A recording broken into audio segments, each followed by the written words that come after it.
Microsoft எக்ஸலில் இப்போ running total கண்டுபிடிக்க போகிறோம். இப்போ இந்த இடத்துல கர்சரை வச்சிங்க, எனக்கு இங்கே உள்ள அமௌண்ட்டு அப்படியே இங்கே வந்துடணும்.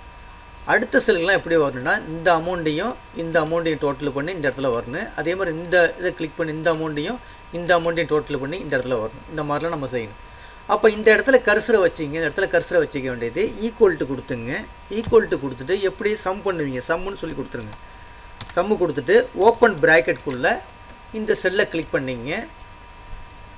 ஷிஃப்ட்டு கோலன் கொடுத்துட்டு திருப்பி அதே செல்லை கிளிக் பண்ணிங்க. அதே செல்லு கிளிக் பண்ணிட்டு ப்ராக்கெட்டை க்ளோஸ் பண்ணிவிடுங்க. நல்லா பார்த்துங்க. ஈக்குவல் டு கொடுத்துங்க. ஈக்குவல் டு கொடுத்துட்டு சம்முன்னு சொல்லி கொடுத்துட்டு என்ன கொடுத்துருக்கேன், அதே செல்லை தான் கொடுத்துருக்கேன். B2 கோலன் B2ன்னு கொடுத்துருக்கேன். இந்த ரெண்டாவது B2 இருக்குல்ல, அதுக்கு இடையில அப்படி ஜஸ்ட்டு கிளிக் பண்ணிவிட்டு அந்த B2க்கு இடையில அப்படி கிளிக் பண்ணிவிட்டு கீபோர்டில் F4 ப்ரெஸ் பண்ணிங்க. F4 ப்ரெஸ் பண்ணிங்க. இந்த மாதிரி F4 மட்டும் ப்ரெஸ் பண்ணிங்க. ப்ரெஸ் பண்ணிவிட்டு ஜஸ்ட்டு ஒரு என்ட்ரு கொடுத்துருங்க. என்ட்ரு கொடுத்துட்டு இப்போ இதே ஃபார்முலாவை ஜஸ்ட் ட்ராப் பண்ணி இழுங்க.